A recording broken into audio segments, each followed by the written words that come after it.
Hello and welcome, ladies and gentlemen, to tonight's broadcast of Tap Into the Truth, a special New Year's Eve edition.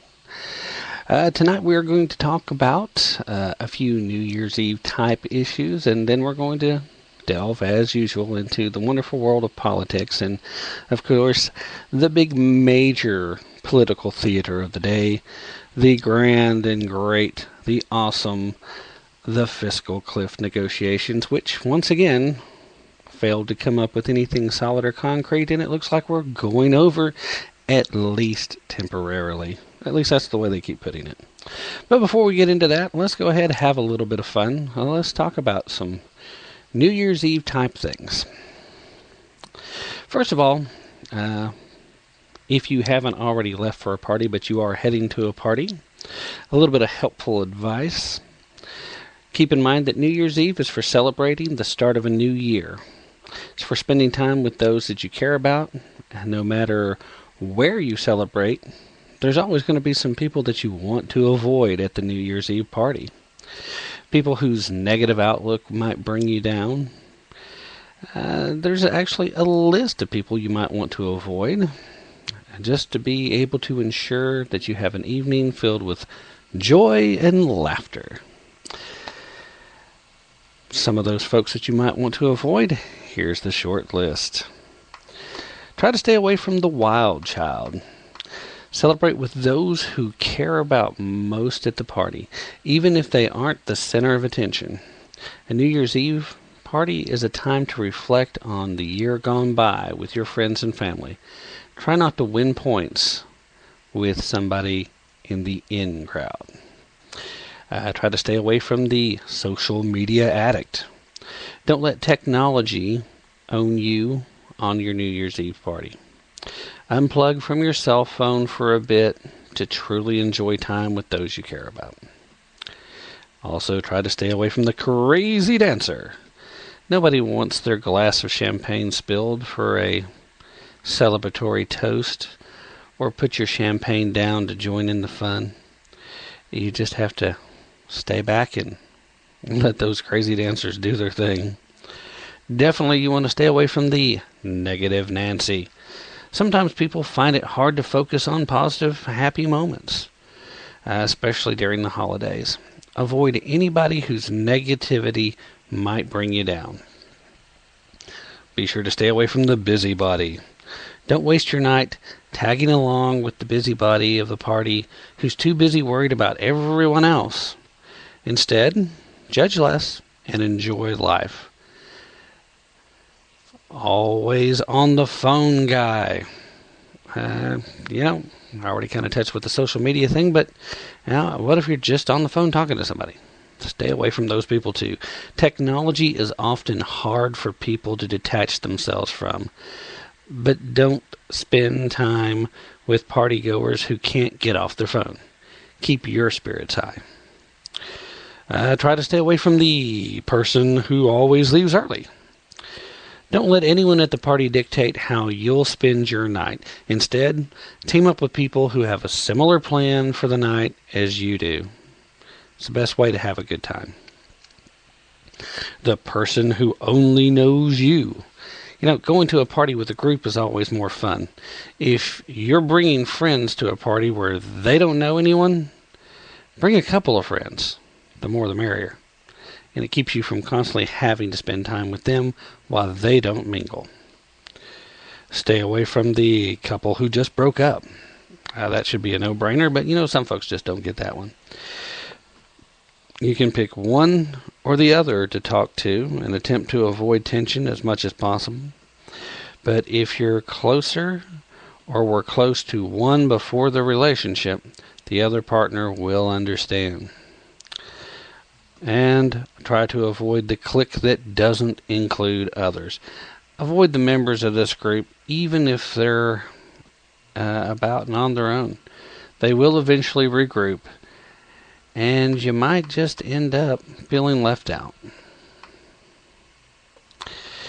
Discussed in our last episode that we'd be looking at list of some of the more negative kind of lists beforehand, and we'll start looking at positive lists after the new year started. Today is a list of certain brands that I'm sure most of you will recognize that are predicted to disappear in 2013. First of all, and I'm not sure that I agree with the assessment here, but the first name on the list is Avon. I have a hard time imagining that Avon is going to just disappear, given where the economy is. It seems to me that a lot of folks may have to become Avon representatives just as a way to pay a bill or two. And as the representatives expand, usually the company does better. But for whatever reason, they are experiencing some financial issues, and evidently the fine prognosticators in the business world feel like Avon is a good bet to not make it through the next year. Also on the list, the Oakland Raiders. Ooh. Rest assured, Raiders fans, your team will be playing in the NFL next year. They just won't be in Oakland. The team was founded in 1960. It's one of the original members of the AFL. It joined the NFL when the leagues merged in 1970. If you're a longtime Raiders fan, you know that they left Oakland before, went to Los Angeles, and they were lured back to Oakland after a while. But supposedly, at the moment, once the Oakland stadium contract expires, they're taking a serious look at possibly moving back to L.A., or maybe even Santa Clara. If they were to move to Santa Clara, they would be sharing a stadium with the San Francisco 49ers, most likely, just the way the Jets and the Giants share the MetLife Stadium in New York. Also on the list of brands that may be disappearing, Salon.com. Not a company that I know a great deal about, but I have heard the name, and I would imagine a lot of folks out there probably have at least heard of it in some fashion. Those of you who are loyal customers, my heart goes out to you. Suzuki. The Suzuki Motor Corporation just sold 10,695 cars and light trucks in the U.S. in the first 5 months of this year. That was down 3.9% compared with the same period in 2011, and the sales gave the manufacturer a U.S. market share of just 0.2%. Unfortunately, as we know, the auto market as a whole has been difficult in the U.S., and it would appear that Suzuki Motors may be no more, at least within the U.S. Also, supposedly on the chopping block for 2013, Pacific Sunwear. You probably know them better as PacSun. They started out as just a little surf shop in Newport Beach in 1980. Built a reputation for offering California-style accessories, primarily sunglasses, shoes, and sunwear. It was popular for several years, but recently, like a lot of apparel retailers that are focused in specific niche, they've run into a lot of financial issues. So in 2013, PacSun may be no more. Also on the chopping block, Research in Motion, a technology company that most of you probably know their product better than you know them, the BlackBerry. For the longest time, they dominated the smartphone market, but as BlackBerry has fallen out of favor, largely due to iPhone and the Android operating system and other phones, Research in Motion has struggled to try and maintain market share and may very well be in the financial straits that would require it to, well, disappear before the end of the year. Also on the list, as being predicted, Current TV. Now, how Current TV's managed to last this long is beyond me. For those of you who aren't familiar with it, that's Al Gore's little network that he put together, designed to express the liberal point of view. It was his answer to things like Fox News, although not a lot of news got taken care of over there. And they just haven't had much in the way of success.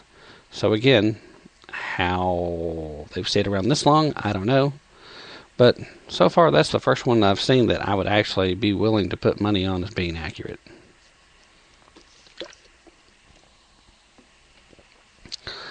Also on the list, Talbot's, another one of those niche retailers. And last on the list, and this one may be the most surprising for some of you, American Airlines.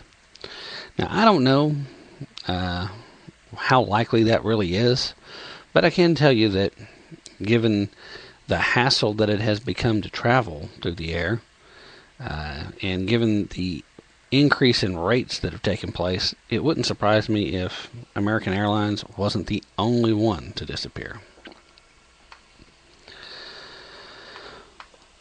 Let's go ahead and change the subject now. We'll move away from the list.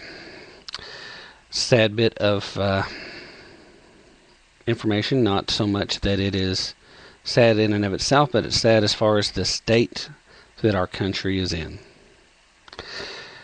Once again, we're taking a look at Sandy Hook. I guess it was just a matter of time. The lawsuits have started.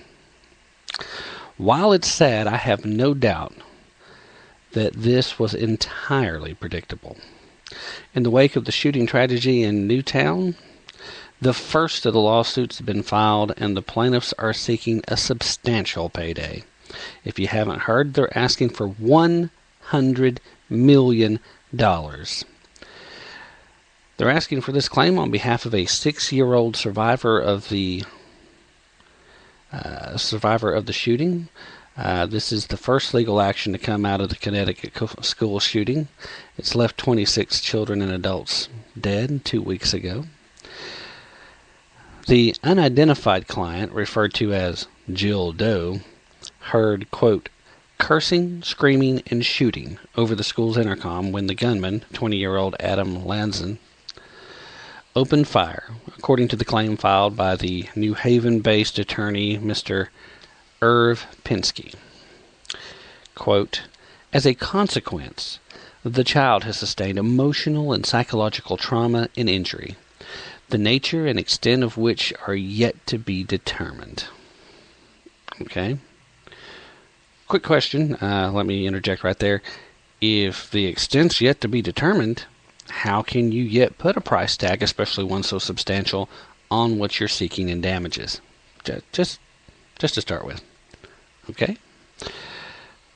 There is no doubt that the survivors of the attack and their loved ones experience an unimaginably tragic event, which will stay with them most likely forever. But what's the basis for the claim? Not in terms of damages, but the fault of those being sued. Pinsky claims says that the State Board of Education, that the Department of Education, and the Education Commissioner had failed to take appropriate steps to protect children from, quote, foreseeable harm. It said that they had failed to provide a, quote, safe school setting or to design a, quote, an effective student safety emergency response plan and protocol. Now, before you can go ask for, say, $100 million from a school board and then the state, I think you need to demonstrate that they either did something wrong or failed to do something which would have substantially affected the outcome. This seems to be the line of thinking of another lawyer by the name of Doug McConis.